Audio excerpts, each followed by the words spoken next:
This episode contains language that is not suitable for minors. Please enjoy responsibly. And now, today's episode. You're listening to The Beatdown. I'm Tony, and I'm here with my friends Chris Hewlin and John Rosso, and we're here to talk music. We are. Are we still... I heard, to pick up from last week, I actually heard on WDST, the Woodstock station, they played Now and Then in the mix. And, the announcer, she was like, and that's a new one for the Beatles. Wow, that is just really weird to say that. And, but that was That's it. That's cool to hear it in the wild like that. Right. Yeah. So. That's good. Yeah. Are is that song climbing the charts? It's I believe it's number one in the UK. I don't know what it's doing here. All right. But I mean, I also don't know what charts mean anymore. Right at the end of the day, is it getting a lot of play on Spotify as opposed to on the radio. That was well, that was last week. We talked about discussion. That, right? The charts, that's all gamed. It's all. Well, I don't know if it's gamed. I mean, at this day and age, it's Spotify is what matters. Like the Billboard chart. Right. They change the rules all the time. So, I mean, they're trying. It's like the consumption chart now. But I did go record shopping this weekend, though. Yeah. Let's hear about it. Did you get into a fight? Too. Everybody did. Oh, did you guys went to that today? Did you guys go to that record? Yeah. Maybe. Cool. How was it? Great. Man, it's a great... He does a great job down there. It's fabulous. Ethan was down there. He had 2 tables. Sadly, Weird New Jersey was not there. He's like, they don't sell records. They're like, and he goes, and they just don't do like, the magazine circuit and stuff like that, to really take up a table and stuff like that at this point. So sadly, Mark Marin, the 2 Marks weren't down there. But it was well attended, and it's done well. I like it. Excellent. We're talking about the Maplewood Record Fair down in Maplewood, New Jersey. It's once a year, perhaps it may be twice, because I grabbed the flyer that's saying the next one's going to be Sunday, June 2nd. Oh, cool. But yeah, sorry, I would have definitely made it out there if I wasn't upstate. About an Art Blakey and the Jazz Messengers record, the one with him smoking on the cover, and isn't that everyone? Exactly. It's like, and he looks so cool, and you're just like, God damn, I don't have that record. I better get it now. I bought that, and Ethan had a copy of George Harrison's Wonderwall Music, and I bought that record in the 80s. It was an import record that had come into like Crazy Eddie's when Ethan was working there. And I bought it then, but he had an OG Parlophone copy of it that had like this insert. And it looked like the guy played it twice. Yeah. And like Ethan's like, give me $20 for it, dude. And I was just like, and I like the record, and a lot of people are like, whatever. If they've never listened to it, they would just assume it's a really self-indulgent crap, but I like it a lot. Yeah, so nice. I was happy to get a pristine copy of that. It's not the electronic music one. That one's a little more. That one's, I don't know if he's on one of the sides. I think he's not even on it. I have that record, and I picked it up at a garage sale in North Jersey, in North Jersey that sticks, that I was just like, holy crow, I'm finding the George Harrison Zapple music. Nice. Grapple with it, absolutely. That record, and I bought it there.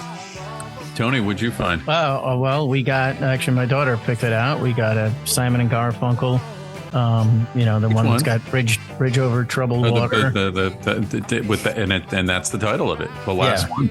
Yes, I remember that one. And I'm certain getting a lot of play in 1970. Yeah, I'm certain. It actually beats Hey Jude, right? For the Grammy. Well, once again, like the Billboard charts. What does that mean? In 1970, that's all I'm saying. Yeah. It would have meant something. I hear you, but it wins the Grammy. Yeah. And I'm certain that we're repurchasing our own album back because I did buy it from Ethan. And we used to own that record as kids, and I had that thing kept at my mother's house, and then her dementia, when she started throwing stuff out, I can only imagine somebody like that Ethan showed up and bought the collection. You know, because what I'm thinking is it wound up at the Greek church bazaar, and you know, he comes strolling through there and picks stuff up for pennies. There you go. I could rebuy my whole. I see. It's the Greek grapevine that was that how it ended up back at Ethan. Okay. Yeah, that's the connection. With a bunch of other. I was there was an antique shop that I've never been in up in Arkville, where we had a house a couple of years ago. Don't go back to Arkville. Exactly. And I'd never been in the shop before. It's like across the street from like a sporting goods like bait shop kind of place. And John's wife Terry had said, "Oh, John, they have records in there. You should stop in there." So I finally stopped in there, and there, you know, there was the white hair old woman is going like, you know, make me an offer if you could clean out my entire garage of records for $500 if you want them, blah blah. And I'm just like, oh, okay, let me go. So she has a room in the back of this house. It's like, I mean, there must have been 6 rooms. And I start digging through them, you know, and it's the typical, you know, great polkas of the 1970s, Lawrence Welk, Tom Jones, blah, blah, blah. Then all of a sudden I hit the Blasters, Heady Topper's The Singles album, the entire Willie DeVille and Mink DeVille collection. And then here's one that blew my mind. Dr. Feelgood. How about that? There it is. Does it have that great Dr. Feelgood song? No. Well, it is. It's an American Stiff America record, so it doesn't. That's what is it? At the Jetty, on the Jetty is their first EP that has that on it. I've been trying to find that for a while. David Johansen, first solo record. God.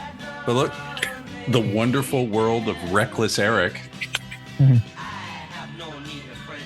Hold on. And I know I got to describe this to the green vinyl.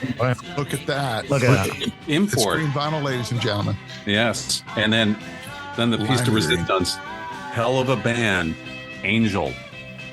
Oh, wow. Who is an Angel, John? What do you know about that? Punky Meadows on Casablanca Records. They all wore satin.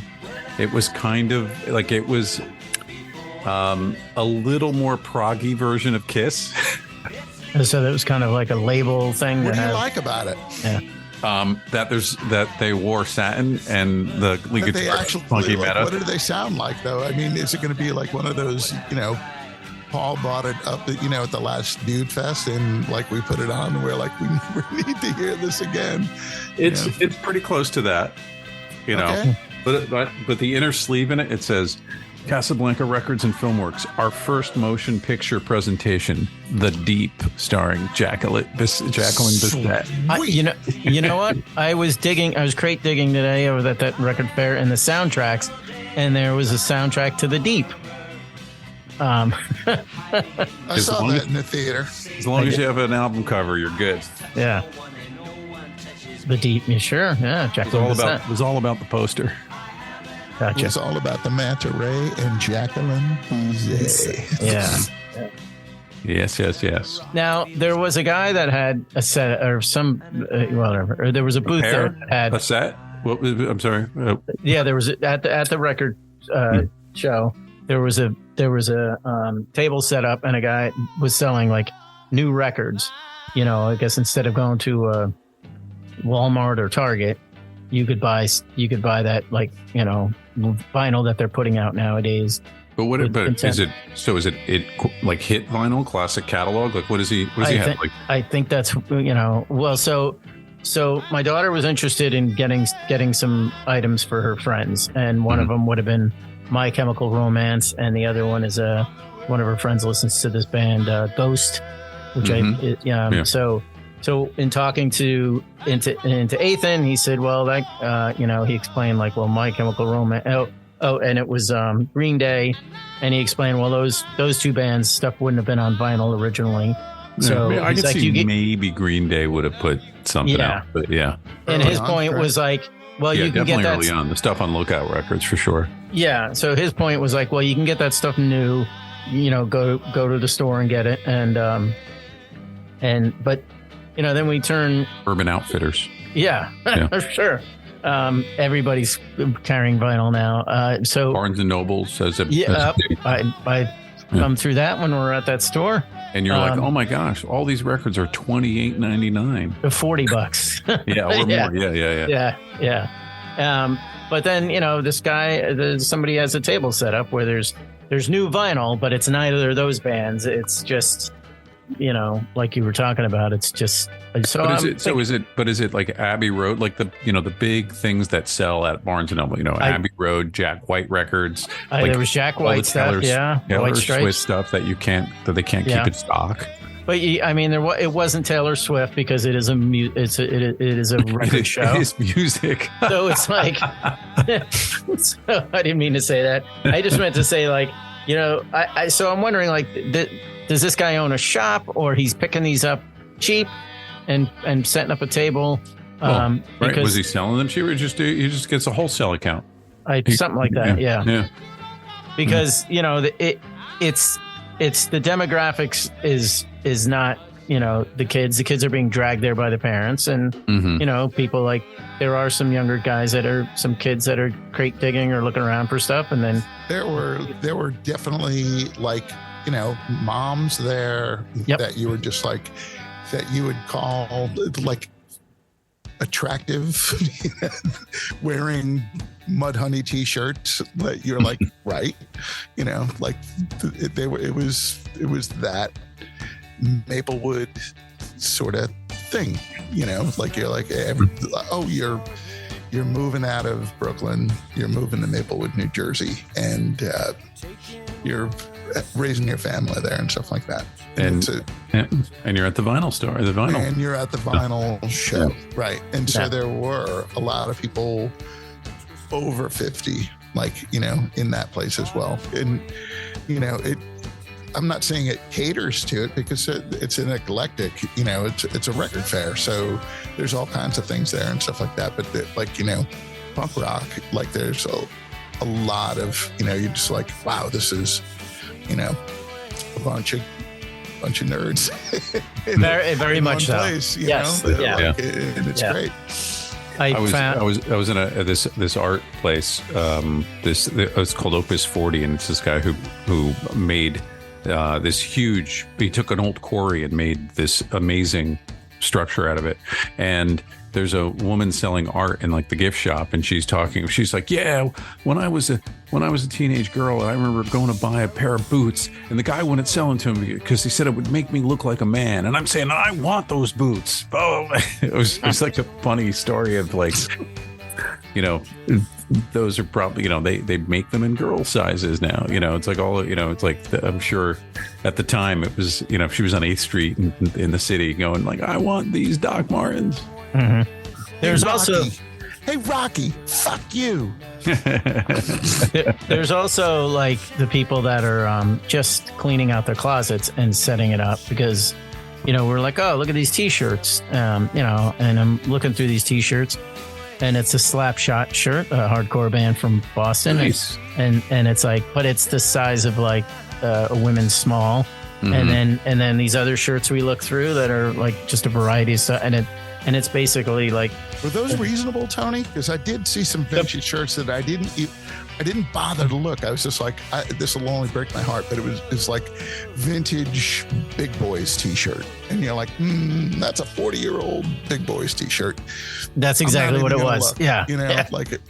No, those prices, if we're thinking of the same vendor, it was pretty reasonable, but they're just obviously this woman's cleaning out her stuff that she hung on to for 35 years. There's her jeans, her shoes, and her t-shirt collection, and it's just have you guys hung on to your t-shirts? What's the oldest t-shirt you have? Oh, I don't. I know I've definitely got a Circle Jerks t-shirt from the Wonderful tour, maybe. So mid 80s, late 80s. 84. Mm-hmm. Nice. I'm going to say that is 84. I unfortunately have none of those. I have nothing. I have a Nirvana shirt that I think I've worn it once or twice, but it came with the promo copy of Nevermind. So it's like it's the smiley face with like the drunk eyes. Yeah. One of the first things I ever bought was like the Beat Girl like T-shirt. Oh yeah, the English. And like I had that in like we were still in high school, I think. Like I was like I bought that like, and that's long gone. It wasn't like I went to a show. It was like it was in the show T-shirt. It was like something that I got. I was just like check that out. I think Sting was wearing one or something like that. Yeah, he's wearing that in one of like the early videos too. Yep. I had one of the guys in the band from Minneapolis called Run Westy Run made me a Funhouse T-shirt, like with like it was like the sleeves were cut up was black. I have no idea where it is. I have no idea. It was but he made it. It was like we're talking 88. Like you couldn't find Stooges T-shirts. He made that. To make your own. Yeah. Yeah, and then also I had a Kiss T-shirt it was a bootleg T-shirt I got from. The Rock and Roll Over Tour in 1978, the Garden. I think I paid $5 for it outside the Garden. Wow. And I had it for the longest time. In fact, I was wearing it at a replacement show, and Tommy Stinson he was like, "I'll swap T-shirts with you," and he had a Maxwell shirt, and I'm like, "I got the Maxwell T-shirt. I want you wearing another T-shirt. I would have swapped with you." He's like, "Fine," and he walks away. But I don't know where that shirt is either. Just gone. Yeah. Right. Yeah. Where does I don't know. Did it disintegrate in the wash? I don't know where the hell it is. Boston Hardcore, Tony. I still have too. It's the Black Sabbath in purple on black, but it's Black Salad. Oh, nice. Yeah. I definitely have one of those. That's cool. With the Masters of Reality logo. It's that logo. Yeah. Nice. Black Salad. I have that still in my. I've got that Liquor Bike shirt from. That's from the 90s. Yeah. Still, the 90s is a while ago. That's it. But it's from the 90s. It's a quarter. It's like, it's like in 1975 saying, I got this T-shirt from 1950. Yeah. I have a Swales T-shirt. I have some Selves T-shirts. I have a Rabbit Season T-shirt from the 80s. That's. I remember you wearing that shirt. I have no Selves stuff left. I have no Selves. I definitely have some Selves stuff. There was a guy that I found that he had in his 45s. He had definitely had Boston Hardcore. There was SSD Control. There was Slapshot singles. So I was like, it's funny how you find different vendors or whatever, and it's like, well, that guy hung on to this, and then I tend to like when I first walk in there, there's always that woman that has like the hardcore stuff, and I'm like, oh, it's Sam Hain's third record. I got that. How much is it worth now? Or like I'm usually doing that. So while we're talking about Boston and stuff like that, and since we had nothing else really on the docket for today, I will mention Tony and I play in this band.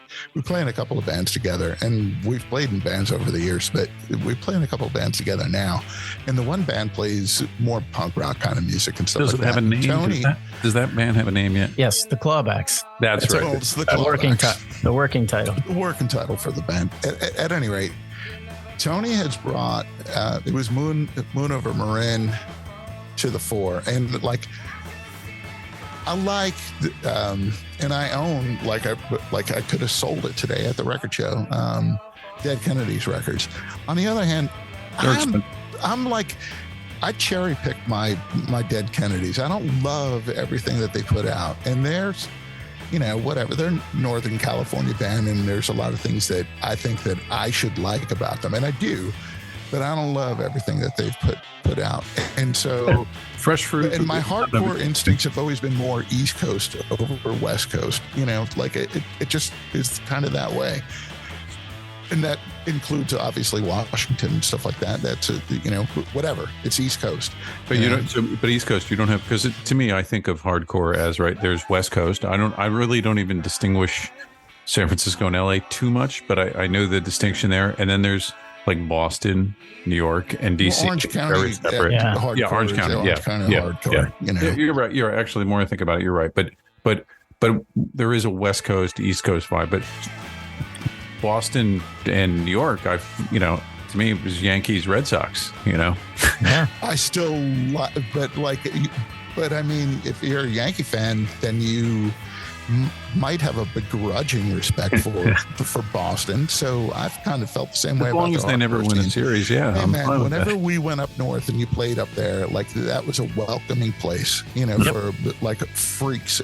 They were great up there. Like Boston was fabulous. Yeah. Like lower New England sucked. Like, I never, like Tony, we never played any place in Connecticut that you were just like, this is awesome. But we did play New Haven, whatever. Yeah. Did you guys ever do like an LNG show there? And yes. We played LNG, no doubt. Yeah.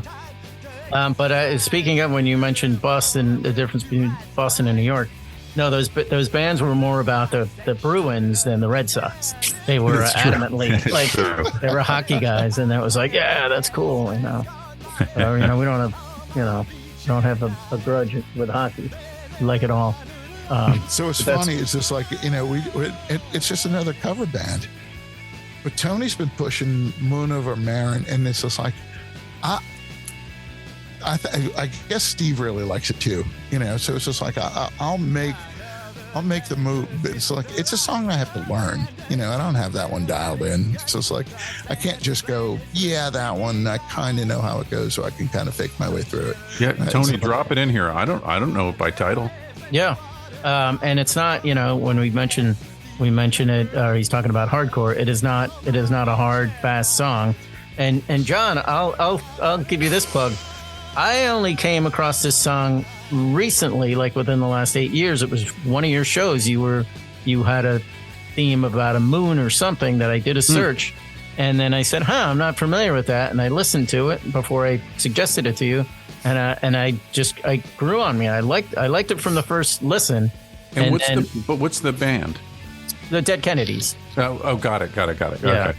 Yeah. Okay. That's the thing. It's like I don't. Yeah, not and then I had to learn it. I had to figure it out, and it was a bit of a challenge. They've never been like they've never been a straightforward hardcore band though. No, they were a weird band. Great musicians. Joey offered to me like his lyrics, like he wanted to be timely and all that kind of stuff, and I get it, but he was just on the side of like that. It's that hokey doke, jokey hardcore. It's funny. Me, I've always been like I take it straight up. You know what I mean? It's just like, even if it's macho, whatever. From the name on down, there was a little. You could tell it was just like, okay, this is a little funny, but like scary funny. You know what I mean? Like it's like I'm gonna. But that line could be crossed at certain times, and it might be just like his vocal delivery. Hey, Governor Jerry Brown. You're like, sarcasm, definitely in a lot of his delivery. Yeah, but I get it on a sleeve, and sometimes I just so on the scale, it is not Dead Milkman. It's not that silly. No. Right. But they're politically, though, they're right in there, which is what we love, right? They hate Reagan. Yeah. They also, they had the, Nazi punks FU is like, so they're showing the delineation of like, we're not jocks, we're this, we're more politically driven and it's so early on that you have to totally support it, without a doubt. Well, that's the thing is, I think of them like they're like before there was a hardcore. I knew who they were. You know what I mean? They were. That name was pretty provoking at the time. It's early on. You're like the Dead Kennedys. Yeah, and you could go into the whole story of how they're almost. They're almost, they are so provocative. The FBI of punk rock, right? The FBI is like, oh, these radicals. You got to put a tail on them. You got to watch these guys. They're up to no good. Remember when that was really scary? Yeah. Like, oh my gosh, how could they possibly say that? Yeah, no, they're not have parents, and they're saying the name. Oh my God, what are they? That name? What is his mother? Clearly radical, and it's dangerous. And they were going after all their songs or whatever during the Reagan years of anti-Reaganite, and it's just like I definitely knew Jello Biafra before I knew what Biafra was. Yeah, I definitely learned a little bit about political history by reading. Was there a record though that predates that too? Wasn't there a concert for? Wasn't there a George Harrison ish thing? For Bangladesh, yes. It was Bangladesh, right? But wasn't there something else for Biafra? Didn't one of the Beatles play something for?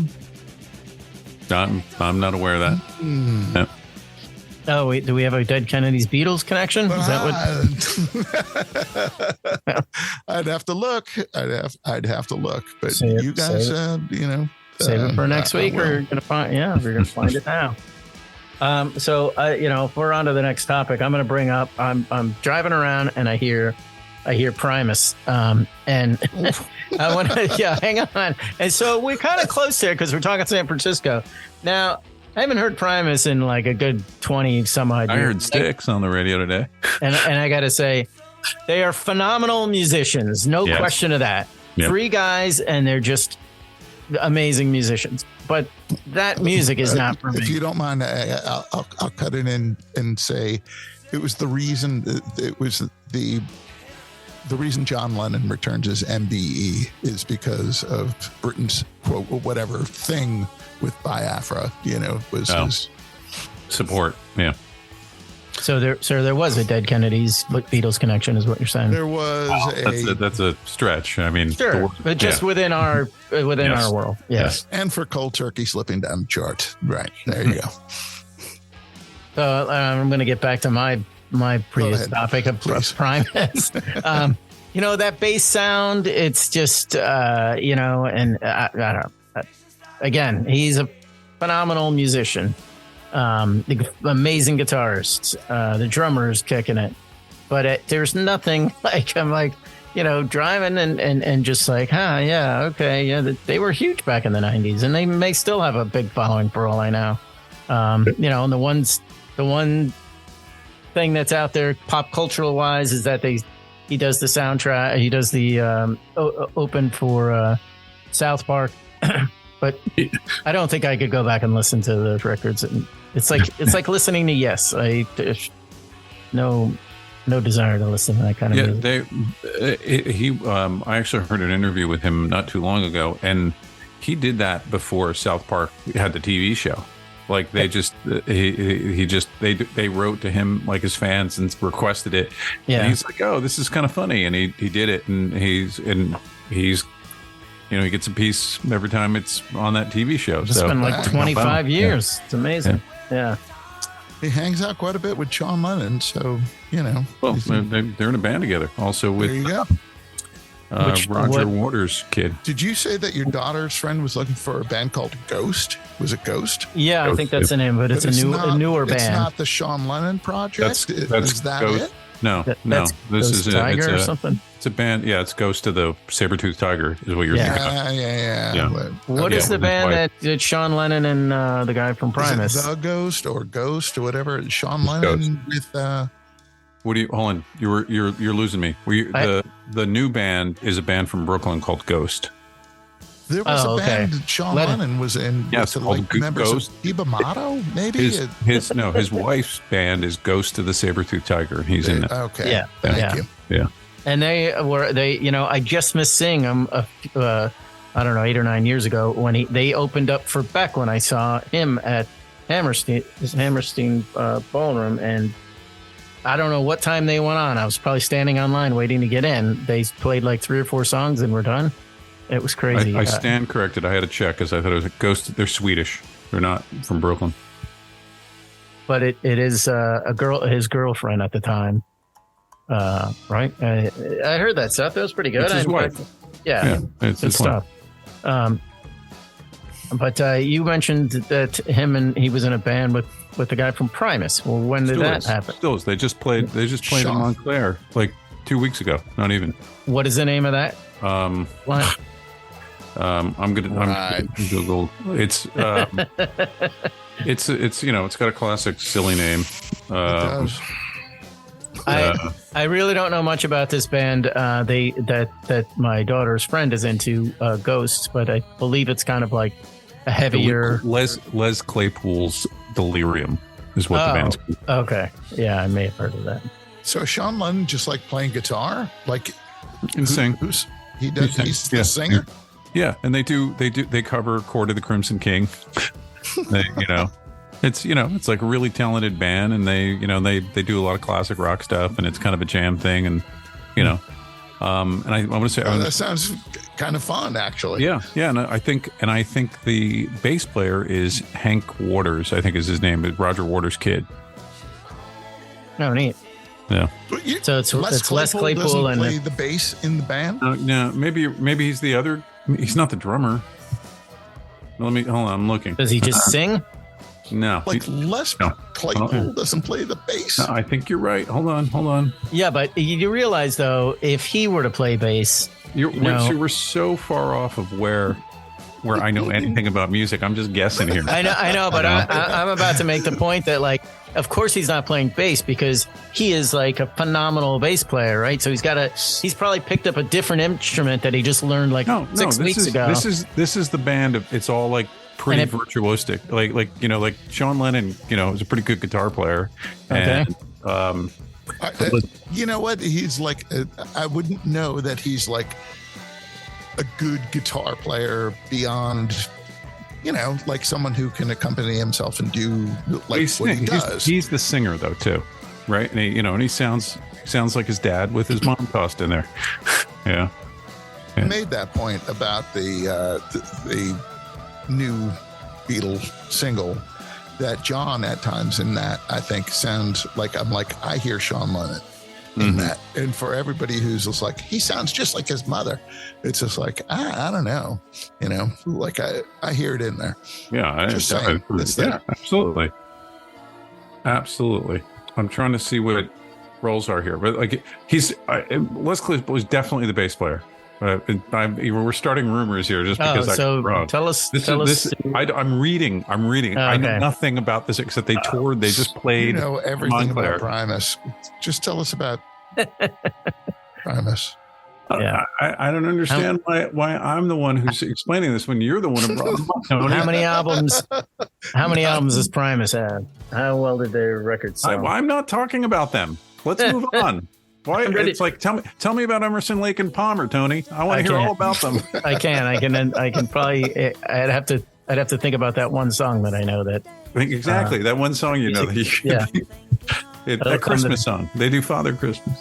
No. I'm going to bring up the other thing I read an article about this week in the Times was that about Christy McCall, from the 80s. Frog Brigade. That's another one of his. Another Primus thing. The one that just tore through. Yeah. That's Les Claypool. Yeah. And Sean Lennon.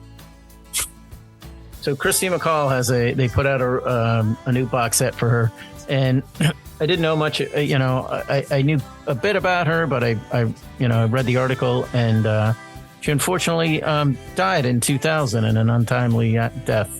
Was killed in a scuba diving accident. But I know that she appeared on a bunch of different records, including a Smiths single. But she is the female voice in the Pogues Christmas song that you hear every year. Mm-hmm. And then they rattled off she was in a Robert Plant song, on a Stones. She sings on like Battle of Evermore or something like. Not Battle of Evermore. That's the woman from Fairport Convention. That's right. You're right. This is more contemporary to us in the 80s. You would pull out a record and you'd see her name listed on the back, and so I thought it would just be worth mentioning. And then what I didn't realize is that Tracy Ullman reported she was a musician first, a vocalist first. She had a pop hit, and that song that she's most known for was a Christy McCall song, and she got more notoriety here in the States than Christy did. But it was an interesting article. It's interesting to read about. And that was because there's a new retrospective. A new box set was recently released. They said she did a lot of work behind the scenes because her husband was a was a music producer, and she actually sequenced the U2 Joshua Tree album, and did a number of things like that where she appeared on songs without any credit, behind the scenes. Pretty neat to get a backstory on somebody like that was in the periphery there, and a number of things we were buying back in the day. I thought I'd mention it, and I had no idea about how she died, and that she died relatively young at 40. So she's a rock star that dies at 40, but not from alcohol or anything like that. Well, she seemed to have avoided the rock star part of it. Yeah. So that she concentrated on raising her kids and was kind of just stayed in the background. Released, I think, 5 records over 20 some. I have to say, you sent around the thing about the guy who found and identified the cover of Led Zeppelin 4. The thing. Yeah. I was hoping this book was going to be more interesting than that. Like, that's what I was. It was just kind of like, okay, like it was. I don't know. I was waiting for some, like, and the way it was discovered was this. Yeah. It was just like I saw it in a store and it looked familiar. But what was neat about it is that, immediately you recognize that picture and that image, and you're like, sure. Oh yeah, that. But it takes you a minute to put it in context. Like I had to pull up Led Zeppelin 4 and go like, oh, that's right. It's a picture hanging on a wall. Because it seemed like, oh, is the frame different? Why is it? And they explained that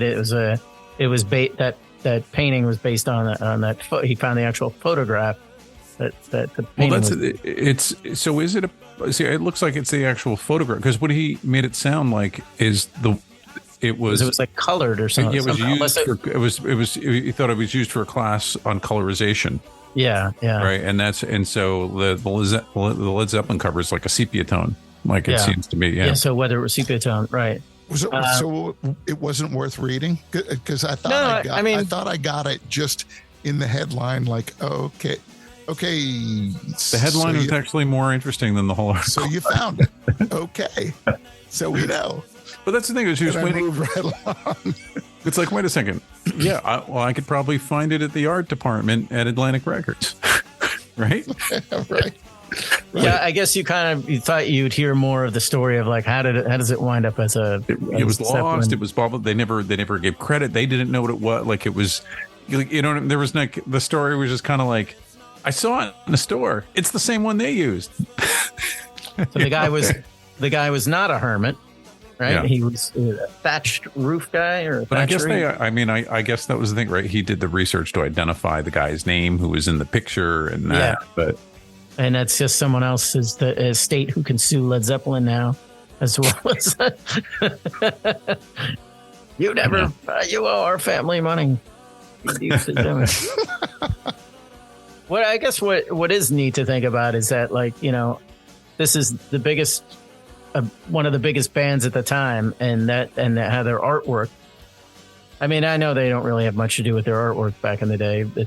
No, they did this, in the article. It said that, like, Jimmy Page and Robert Plant were, like, in Wales or something like that, and they're like, and they liked the picture. I think also thanks to the Beatles, like, artists were definitely taking control of that. Yeah, and Led Zeppelin actually, to tie this back to my business crap here. Yeah. One of the things that when Atlantic signed Led Zeppelin, Peter Grant, their manager, like, none of the packaging costs came out of the band's money, and so that's why Led Zeppelin always had, like, a gatefold or the spinning wheel or the thing. They spent a fortune on these packages, and it never impacted their royalties. Whereas anybody else does these extravagant packages, you end up with nothing. And, like, so someone like The Clash did the opposite. Like, how, like, they had a double and a triple album. Mm-hmm. Where it was just inside a single sleeve. It didn't open up. None of the records open, and they were able to charge less price. Like it was like a double. Like, London Calling was a single record price, and I think I want to say Sandinista might have been too. But they were also sneakily trying to do is they had a 10 record deal, and so they could get out of their record deal sooner, right? So, like, Sandinista and London Calling was 5 records. and so got them closer to the thing. And in fact, one of their records in the runoff grooves, there is like a slash, like people counting the days in prison, and they, Wow. That's good.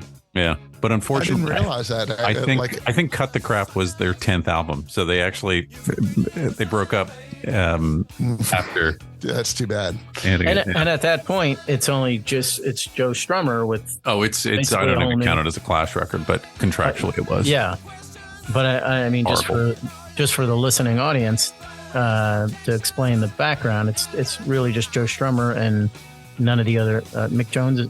Maybe you can tell us a little bit about that. They've thrown Mick Jones out of the Jones match. Has been fired, absolutely. But and then Paul Simonon still played on with Joe Strummer for a little bit, though, without a doubt.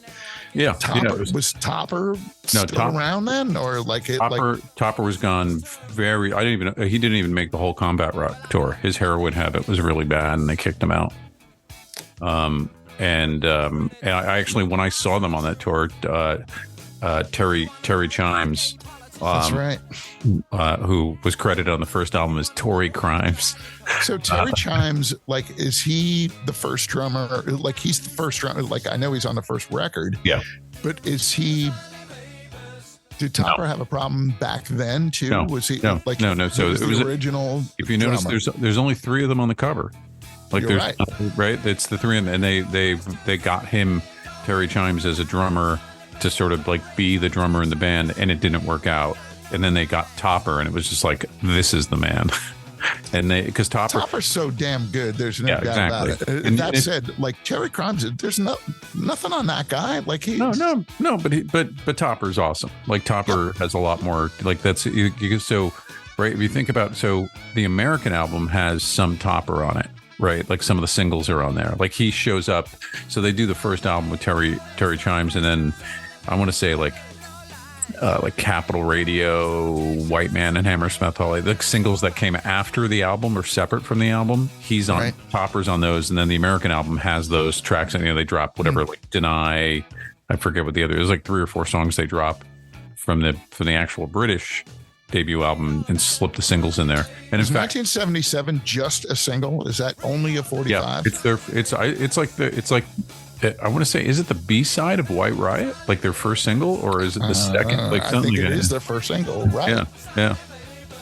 So White Riot's the first single, and I think 1977 is the B-side, which I never heard until years later. Later on, yeah, no doubt. But I want to in the first pressings of the American album, there's a Capitol Radio single in there.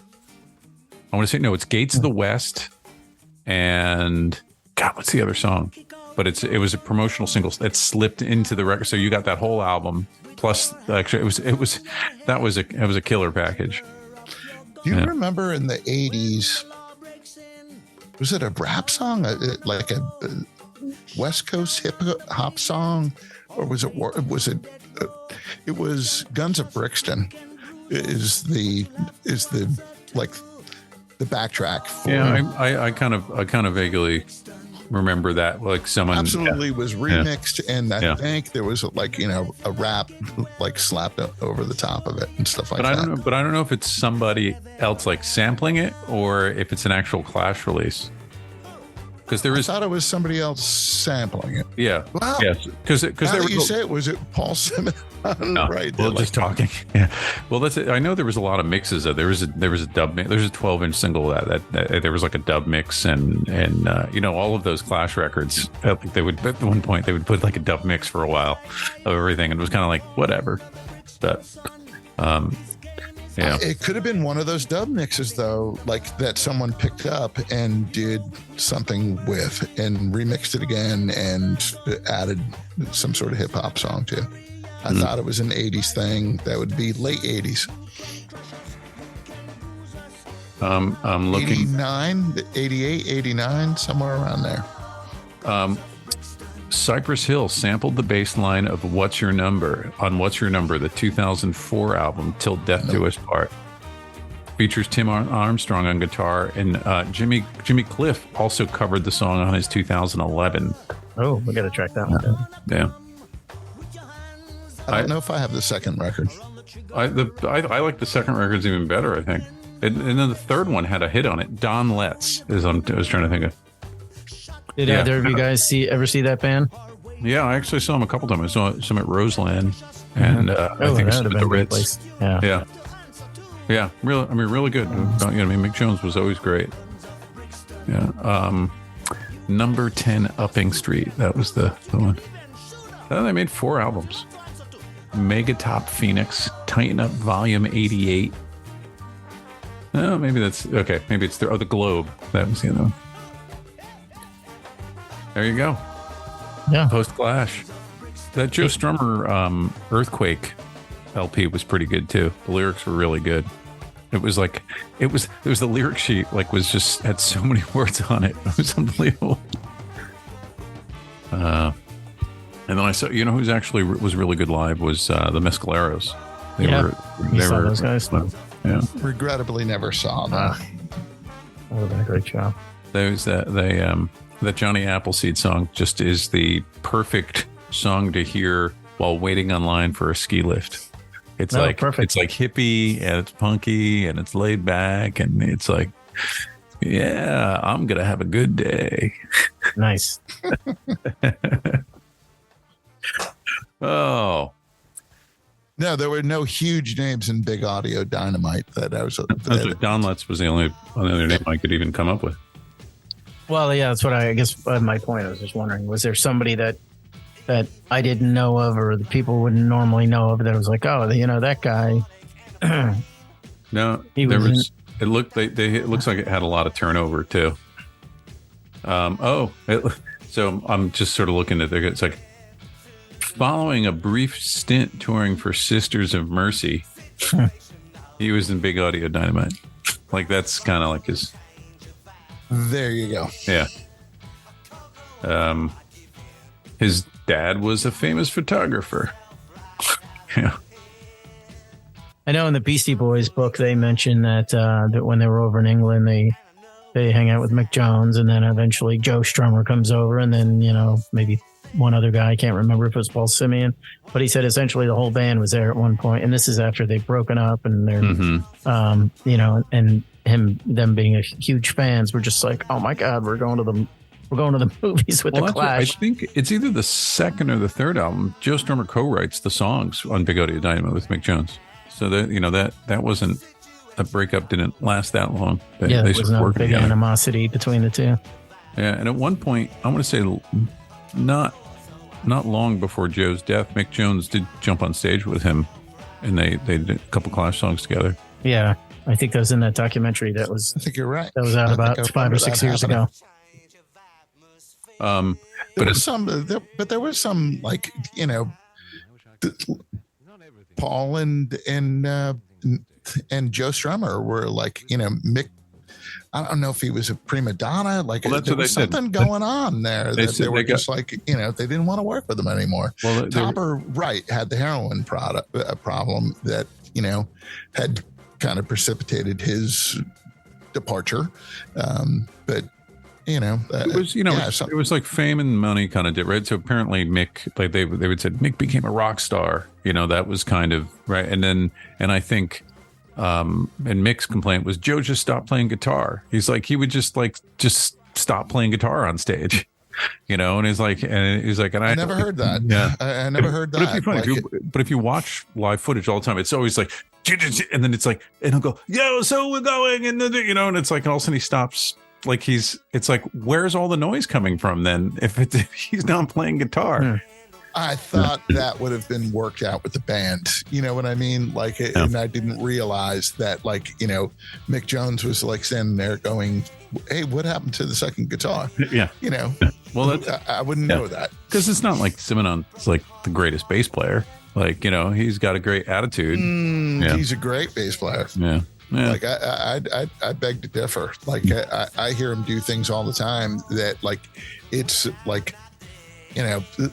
Tony and I do a couple of Clash songs and stuff like that, and his bass lines are I think he has great bass lines. I'll give you that. Yes. It's like, and there's little subtle things to him too that make them work better than just plonking along. Like he's not just always on. Yeah, I know he's not Sid Vicious, but yeah. But, he can actually play. Yeah. But I was, you had mentioned the Beastie Boys, and it reminded me that, our friend Paul was at the Rock and Roll Hall of Fame and had that note written on the stationery from the Ritz from Russell Simmons that said, "I told you guys we're going to be the biggest band in the world."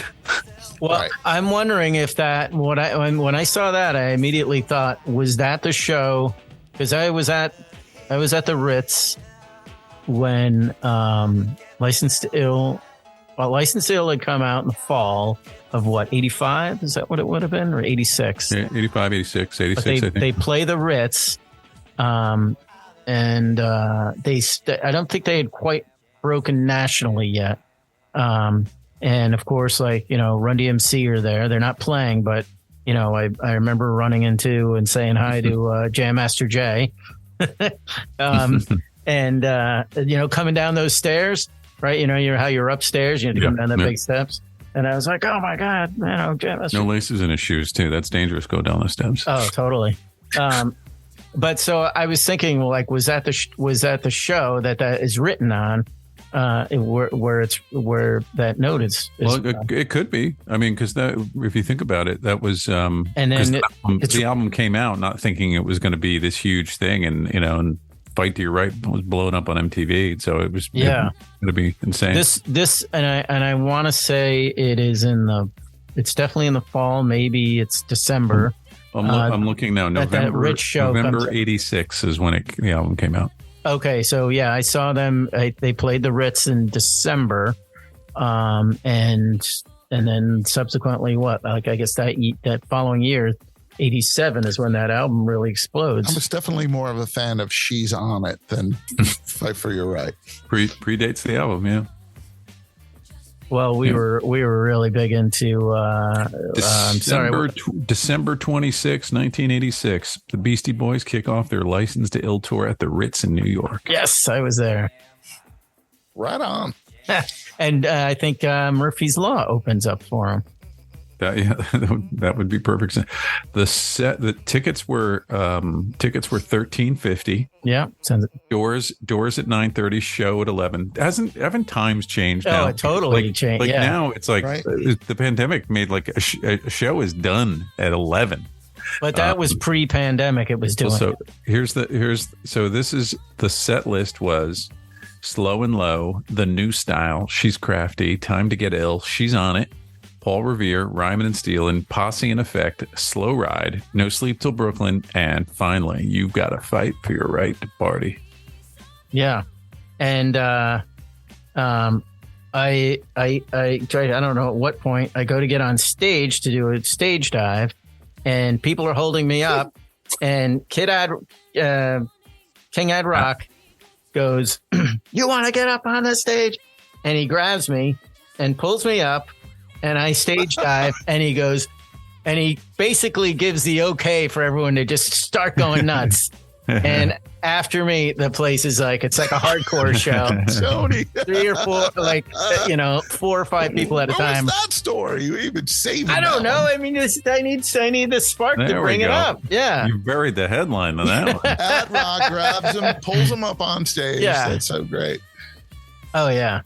Yeah. And, the Ritz, as I remember, is there was that space between the stage, and they'd have the railing there, and the guys would work the middle there. So it's you, Charlie Butterly. No, he wasn't there. No, this was more of this was that's close. You're close. This would have been my buddy Dave Walter that I went to high school with, and probably Jeb Barkenbush. I mentioned he was the introduction to the Hair Brothers, but and maybe if one of the Hair Brothers were there, I can't recall, but it was definitely the two that I mentioned, and possibly a fourth that I can't remember.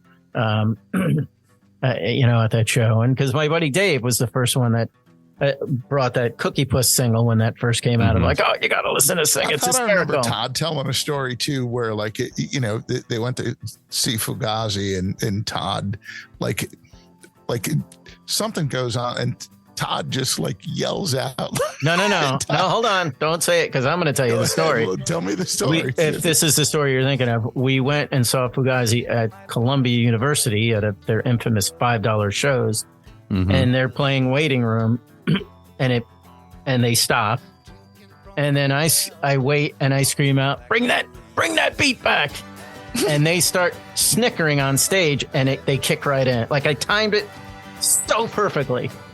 They like smile to themselves and snicker, and then it kicks in.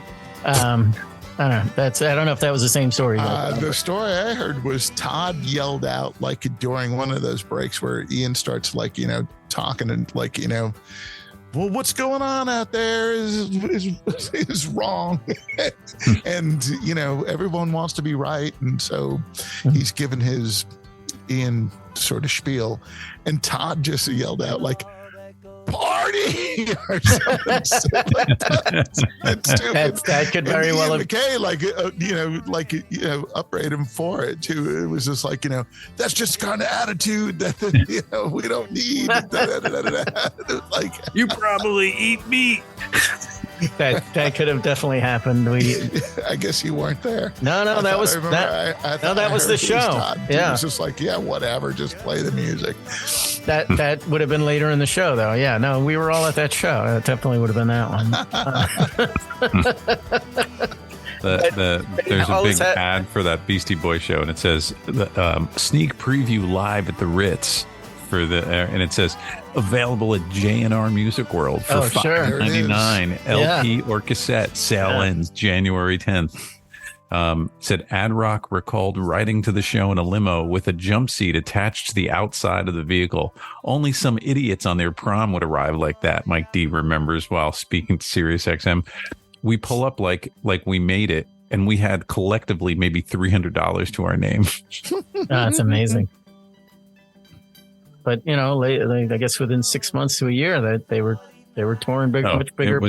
It was the first number one rap album. And as we all know, regretted the whole Party for Your Right. 3 years later, they're just like, please. Yeah, right. I mean, they would come out and then they became the Beastie Boys all over again and revolutionized the whole hip hop. Right. Was that unbelievable? Tony, wasn't that the tour where like the turntables were on a 6-pack of Budweiser? Well, I was gonna. It probably wasn't, but I was gonna say they came out and as they did on that tour with like just cases of beer. And just spraying each other and spitting, just party. There is a certain part of them that, we want to be taken seriously, and meanwhile, they're like with the inflatable penis, right? Not at that point do they want to. I think that's where they're like, we really love hip hop, and we're just doing our thing. And I think they were embarrassed that they were the the white act that took hip hop, and then Public Enemy responds with, you got a party for your right to fight, right? Mm-hmm. And then Chuck D kind of gives it to them when it's like, okay, when I heard Paul's Boutique, it's like, okay. I mean, to their credit, reinventing themselves. Well, that's what I guess multiple times. They sued and got out of their deal with Def Jam, right? They were saying they were underpaid and whatever.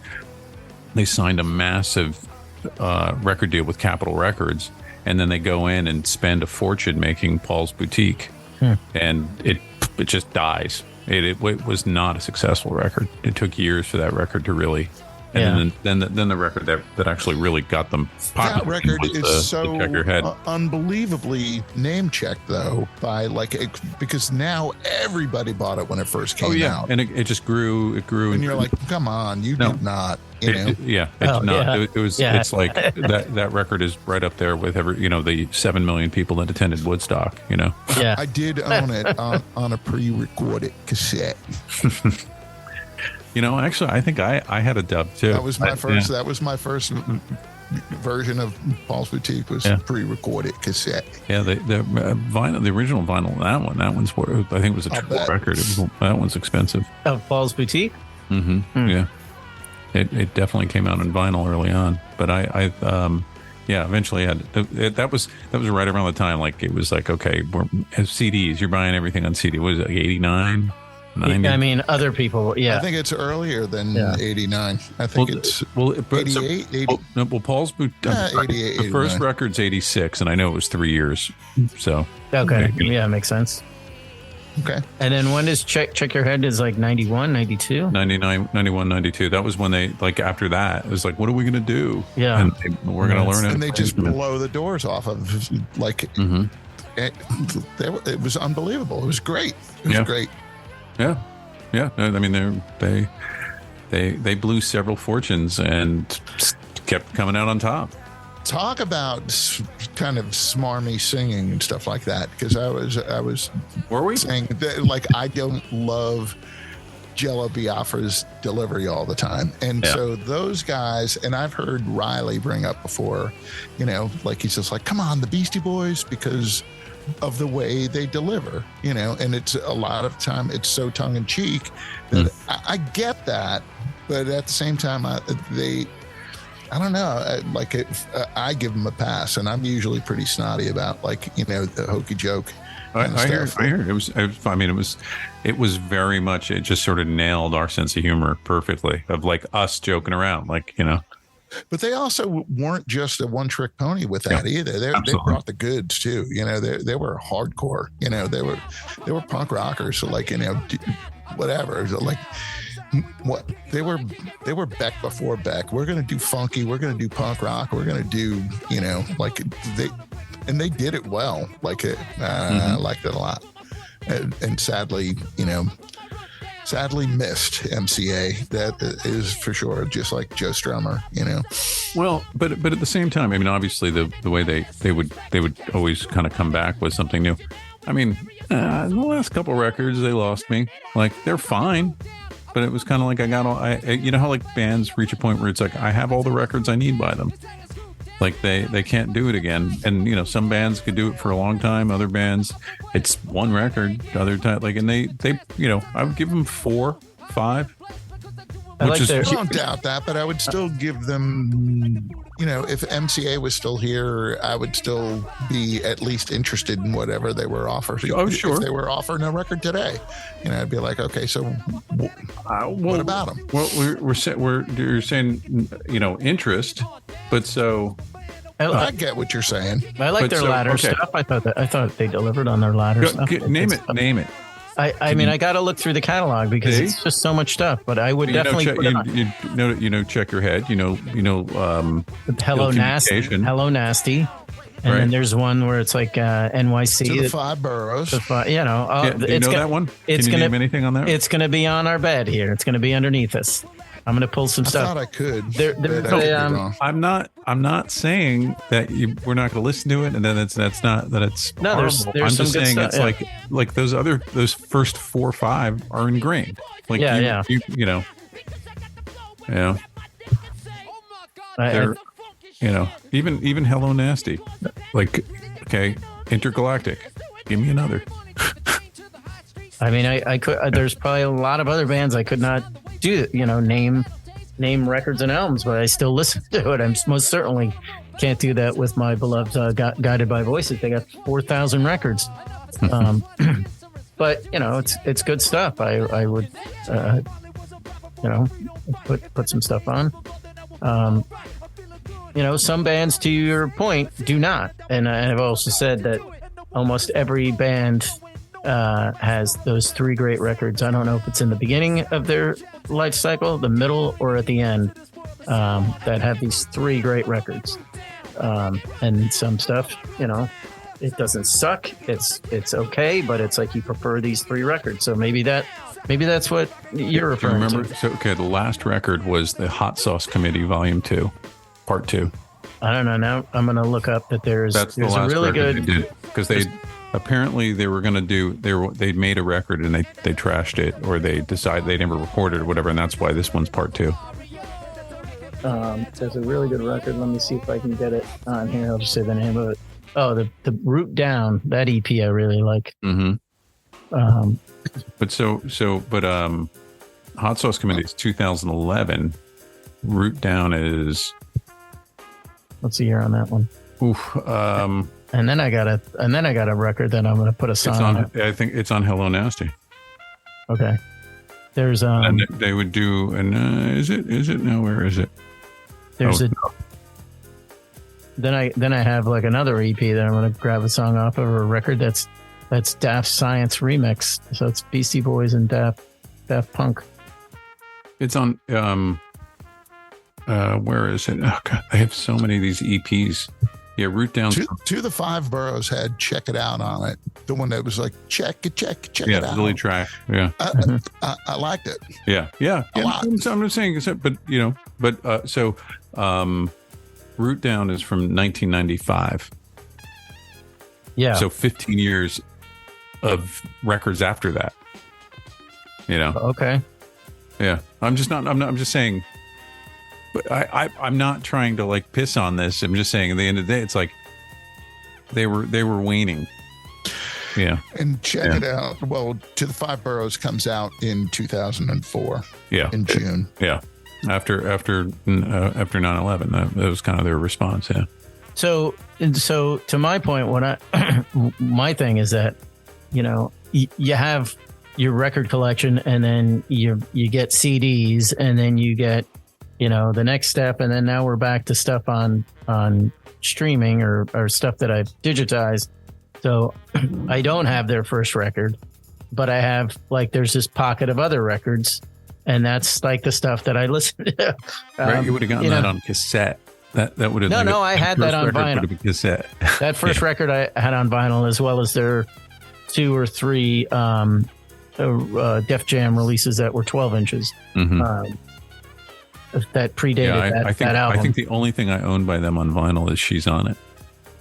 Yeah, I definitely own that, and I definitely own License Sale on vinyl. So sure. I would have had the Cookie Puss, She's On It, and I wouldn't. Maybe it was CD, right? Somebody had. Now someone had I remember the time it would be like, oh, so and so has the Cookie Puss one. I'll just tape it. Right? Yeah, there you go. You wouldn't buy them all that Yeah. I'll buy She's On It. You could tape that one. Yeah. I regret not having pinched Cookie Puss, but that was kind of hokey jokey for me. I listened to it, I got it, and I was moving along. That was right. That was jokey on the jokier side of Dead Kennedy. Right. And how many times you need to listen to it? So like, okay, I heard it. That's the joke. Yep. Got it.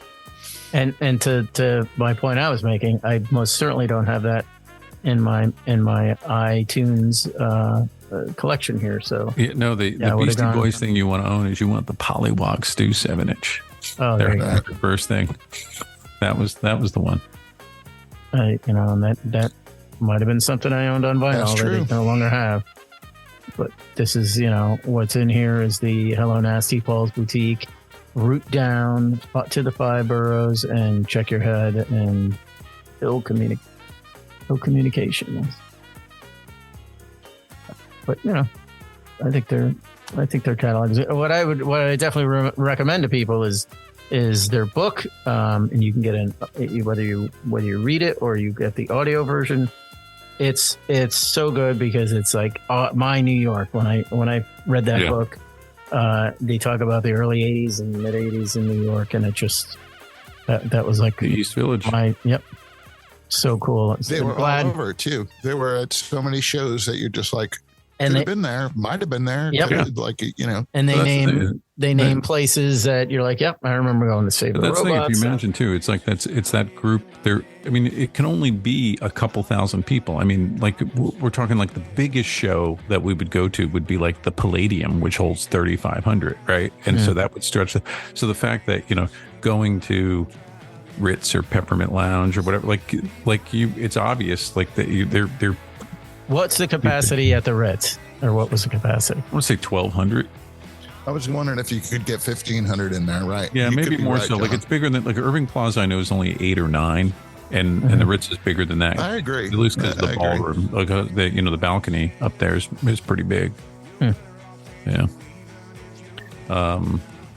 That was definitely the bigger place, like 1,500, right? At most. And then right? So the big show is the Palladium. I want to say that was like 3,500. And then where else would go? I mean, occasionally Peppermint Lounge. Peppermint Lounge really small though. That was like, I want to say that was 500. Well, I think it's only 500. Yeah, I'm thinking the one uptown, the original one on 45th Street, definitely, and then the one downtown, a little bigger. So, but still less than 1,000. Right. When the Ritz moves to the Studio 54. What is the capacity of that? That's definitely bigger. I'm going to say that crosses 2. That's probably close to 2. Yeah. Yeah. Because that had a giant balcony. Giant. Oh, okay. Balcony. Was the Warfield always the Warfield? Or was the Warfield is... I don't know the Warfield. Where's the Warfield? In Boston? Or no, I thought Warfield City. In San Francisco. Right? Oh, maybe you're right. Maybe I'm just pulling that out of the dregs. Could be right. Yeah. Yeah, I want to say San Francisco. Yeah, I want to say I have like a Talking Heads show from the Warfield in San Francisco, or television at the Warfield, and they do like a half-hour take on like a jam on Satisfaction. Right. Oh, yeah.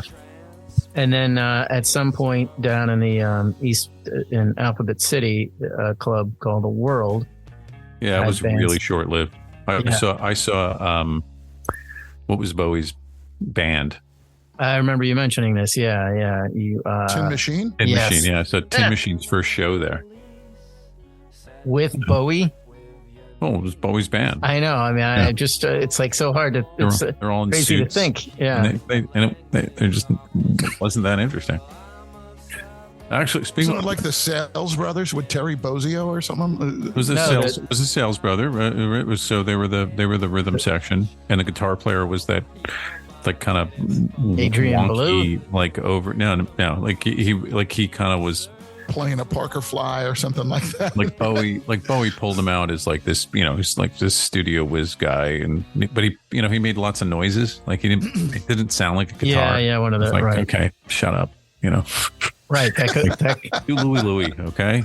And I'm sure he's like an amazing guitar player that has played on a ton of records. I think his claim, that was his peak, was the... And you just want to hear the sound of the guitar on Diamond Dogs and just be done with it. Yeah. Give me that. That Ronson sound.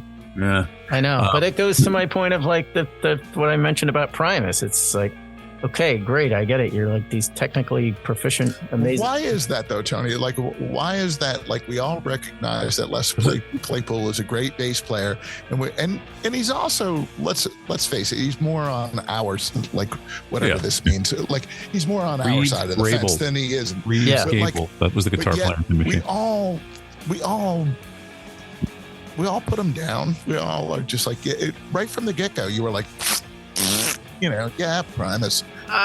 Because, like, in hindsight and listening to it, it's like, I don't know. I mean, I want garage rock. When I cut through the teeth of my collection and what I prefer to play and what I prefer to listen to, it's, I think that you can kind of say that Flea has something to do with it. The fact that Flea was so damn good, and the Red Hot Chili Peppers are almost on their way down in our, like, they've become rock stars. They've become an arena band, and they weren't like, goofy kind of club band that was just a good time. And then Primus comes along like a little bit late in that whole game, and you're like, we've seen this goofball, like, bass playing, Madman before in the Peppers, and maybe he just never got a fair shot. So I'm blaming the Red Hot Chili Peppers. No, well, I would say to your point, yeah. I mean, Flea is a great bass player, but their songs are straight ahead. Like they're. I guess it's like there isn't just it isn't about playing a million notes. It's getting a melody and hitting the pocket and saying what you're going to say and getting out. And it's just like, I think the Peppers with John Frusciante, I think say his name. They know how to, give each other space and room and and the drummers. But there's always the great, like, Hard Times kind of, headline where it's just like, where Frusciante and Flea have worked out this intricate melody to counter, blah, blah, blah, blah, blah, and then it's just like, and they bring it to Anthony. He's just like, I got this lyric where it's like, bitch, you uba duba stank, and it's like, that's what it becomes. Yeah. It turns into, it becomes Lick My Love Pump. Yeah. Right. And I'm not saying that those guys are this greatest thing ever. I'm just trying to make the argument between my preference between those two bands. There's a lot more prog rock in Les Claypool, and joking, right? It's kind of, right. It's closer to Jethro Tull than certainly. By the way, I completely forgot about this, but last night I went to go see Patti Smith. So last night. Let me mention somebody else. That's good that you mentioned this, because I'm going to step in here because she is on FUV quite a bit, and she's just another one. She does nothing for me. I know. What do you mean? Meaning they play her songs. Yeah. And I know she's got the street cred, and she's got the name, and she's got, the talent and all that. She married Fred Smith, right? I just, that stuff comes on, and I'm like, I want to find something, but I'm like, you give me Deborah Harry singing with the Blondie, and I'm like, now that stuff kicks ass. I like a couple of Patti Smith songs, but I hear you. I don't know enough about her music to fully comment on this. You shouldn't have to know about it to write its music, right? It should be right. But her background, right, is that she was a rock critic. She actually wrote lyrics for Blue Oyster Cult. She was dating one of the guys in Blue Oyster Cult, and so she wrote for Cream magazine, and interestingly, she had a long friendship with Todd Rundgren. Todd Rundgren engineered the band's third album, The Stage Fright, up in Woodstock, and Patti Smith was sent up to do a story on it, and that's when they met. And it was sort of like, this is you're the only young person here. I want to talk to you, and they were friends, and eventually he produced her the last album before she had kids and retired for 15 years during the 80s.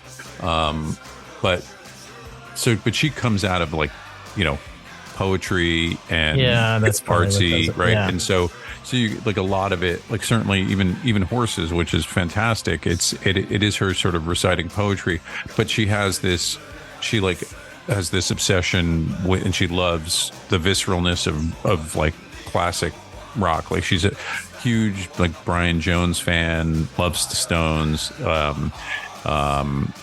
Hendrix, and that was kind of. I don't care for her version of Hey Joe.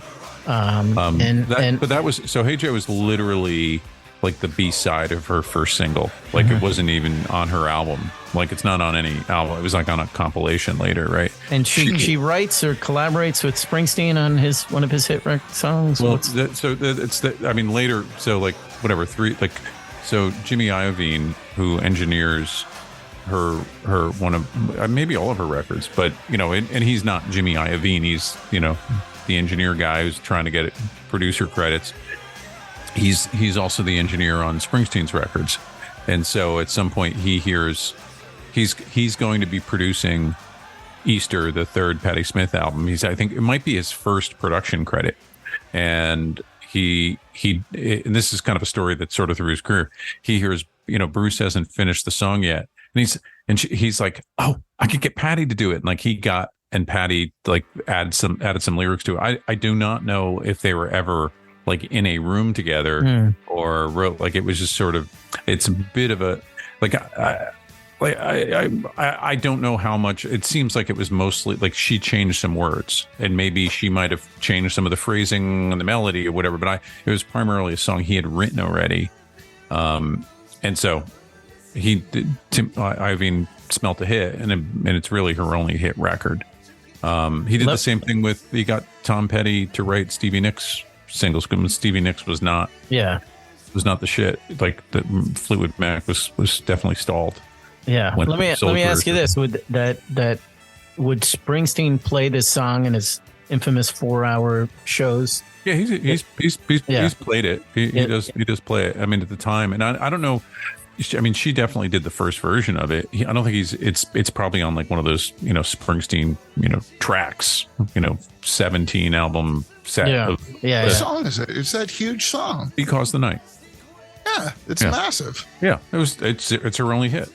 It really is her only hit.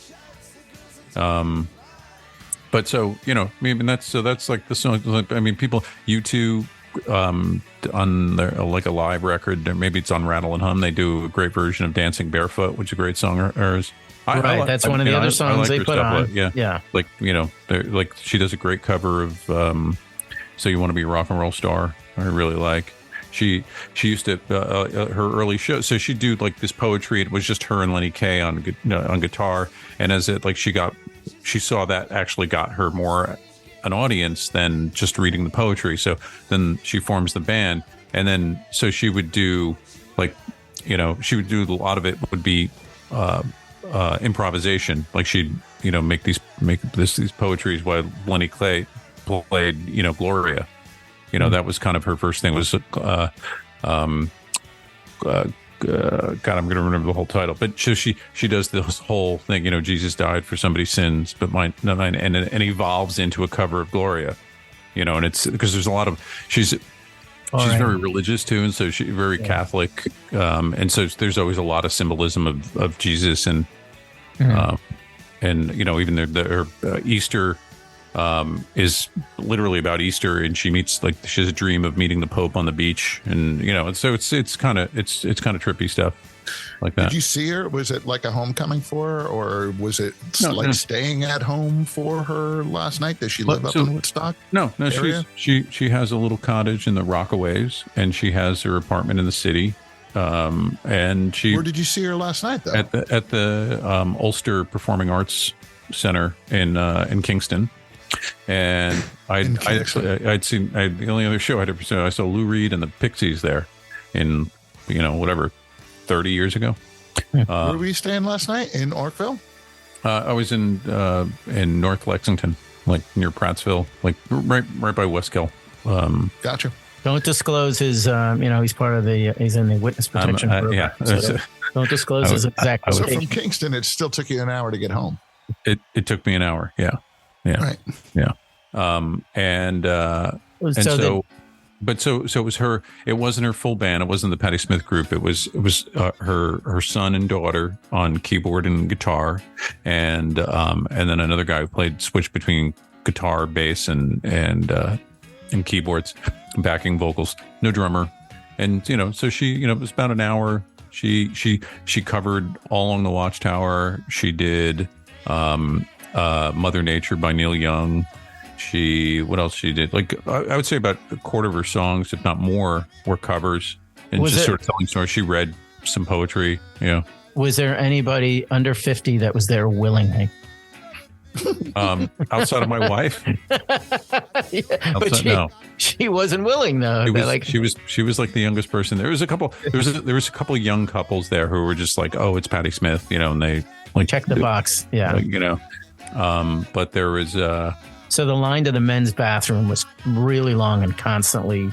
No. It was that was just prostate issues with her. It was definitely. I was definitely on the younger side of the scale. Let's put it that way. Yeah, that's what I'm getting at. Saw her along, but she was great because she's really. I mean, that's the thing. She's really. She's very.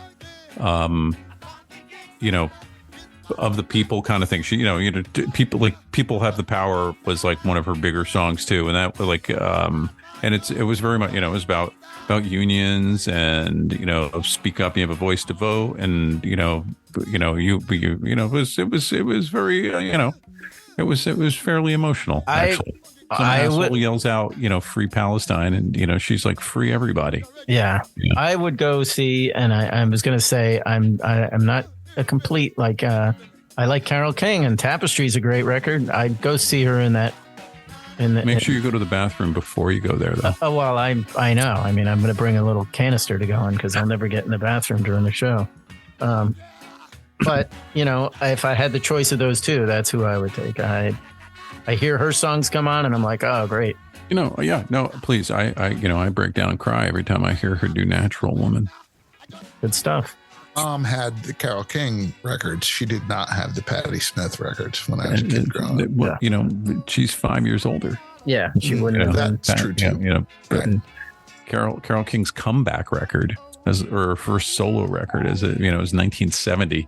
Patti Smith's first record doesn't come out to 75, and Carole King already has her husband's already taken most of her thunder as the songwriting team. Yeah, That's so cute that Carole writes with you. Yeah, she was the genius. Right. Yeah, so I don't know. That's where I just think of and every time I hear Chris complain about these women, these people on FUV, and that's how I feel when she comes on. Is Carole King actually hip enough for even FUV? Oh, they would. Well, maybe I'm hearing her on like that nighttime show, and it's like from the American Songbook. But yeah, you'll hear, you'll hear, Natural Woman or one of those songs off the top. But not Aretha Franklin's version. Well, yeah, I don't know. Maybe you're right. I don't think about. I think about them like when they go old, they'll drop some Springsteen. I feel the earth move under my feet. That's the only one. I'll hear that in the morning drive or something. And it's like we're going to continue our roots of Sarah McLachlan right now, and here's a little Carole King.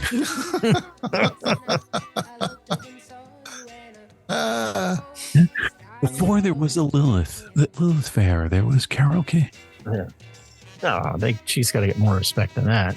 Yeah, the Carole King's awesome. I'm not saying. Yeah, I know you're making more fun of the latter. Of FUV. Yeah. Should we? It's the wine pairing time on WFUV. Oh, here we're going to play a little Liz Fair. How about a Chardonnay with that? And a Camembert.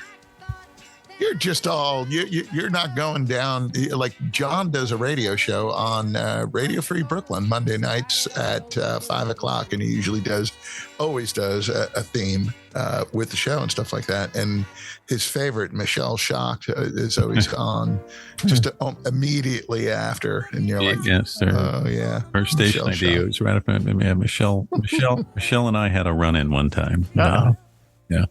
Should we save that for another episode, or is that?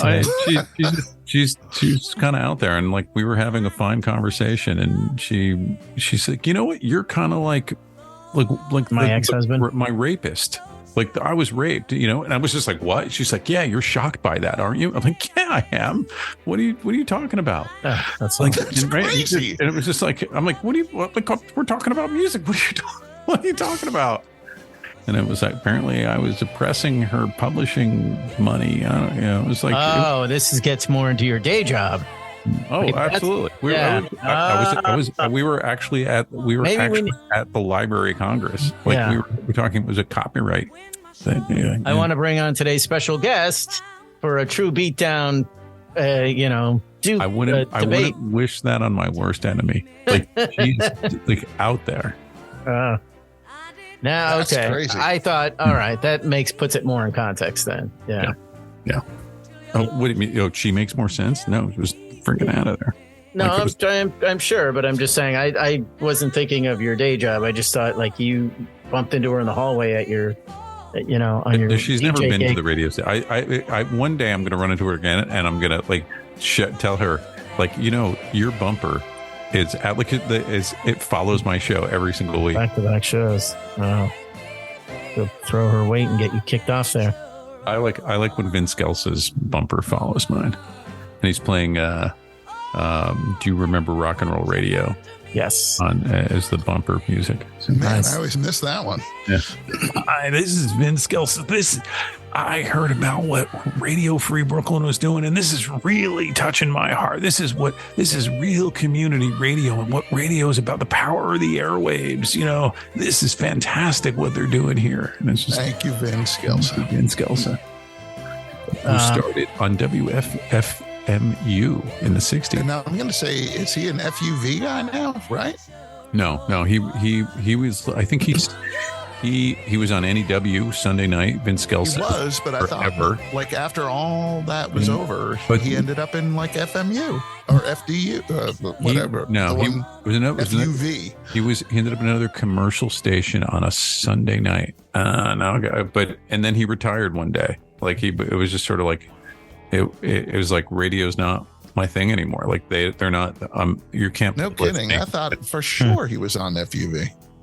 Let's see. I'm going to tell you where. Well, born in 1947 in Bayonne, WFEMMU, WLIR, WABC, WPLJ. Returned to radio in 2000 to 2010. Vince Scelsa started Idiot's Delight and moved to WFUV. Nice. Yeah. Nice. There you go. Chris. He broadcasted from his home or from a studio at JNR Music World. That's a second mention. I'd like to thank our sponsor. Yes, exactly. Jake. And then he had an Sirius XM show on the Loft for a little while. On March 28th, 2015, Scelsa announced that he would be retiring from the radio. The last show aired on Sirius XM April 30th, 2015, and then May 2nd on FUV. So there you go. I think we should start wrapping stuff up here. He was the music editor for Penthouse magazine. I bet that, was sometime back in the 70s with all the some crazy times. And remember, he would sign off the show. It would happen to me, but Vince Scelsa. Remember, and his show would always end with, or it would start with, Auntie, I don't think we're in Kansas anymore. Like from The Wizard of Oz, the Judy Garland. Was that his shtick? No, I've forgotten that. Who's the other? Meg Griffith. She was the other. Griffin. She's the Griffin. She's the music director at FUV. She still is. Yeah. Okay. She was at. She would have been on the radio at LIR or one of those. With Vince Scelsa, her big thing was she got her first. It might have been her first. She was on the air and music director at WPIX when it was great. It had that 2 years where it was like 80 to 82. That was great. I remember they had a show. Speaking of the Clash, that was like it was called like Fresh Off the Boat or something like that. It was new releases in the UK, and I remember they had it like a couple weeks beforehand, as they had London Calling and played a bunch of tracks from it. It was just like, this is the Clash. Like there's horns, that was pretty cool. And that was not Meg Griffin. It was Jane Hamburger. How about that? Pulled that one out. Oh my God. Jane Hamburger. Wow. Things from England. Scotso here. Scotso. Yeah. And the Beatdown is available on Apple, Google, and Castbox. No longer on Stitcher. That got bought out by XM, but you can listen to it on Spreaker. So we're on Sirius XM now, aren't we? I don't know. Maybe they're probably profiting from us. If you have something to say, send us an email to thebeatdownmusicpodcast@gmail.com. Send us a review or send us some questions, and we'll send us your address, and we'll get some stickers out to you. Thanks for listening today, and thanks for T-shirts. Well, the T-shirts are, you require somebody putting a good review in for us, and then we'll send you a T-shirt. Or, you come on as a guest because you got something good to talk about, and that'll get you a shirt too. But anyway, you would reach us on our Gmail account and, hit us up with something. But that's it for this evening. Thanks for listening.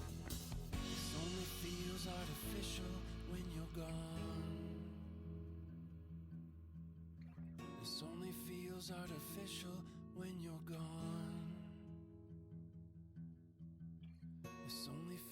artificial when you're gone.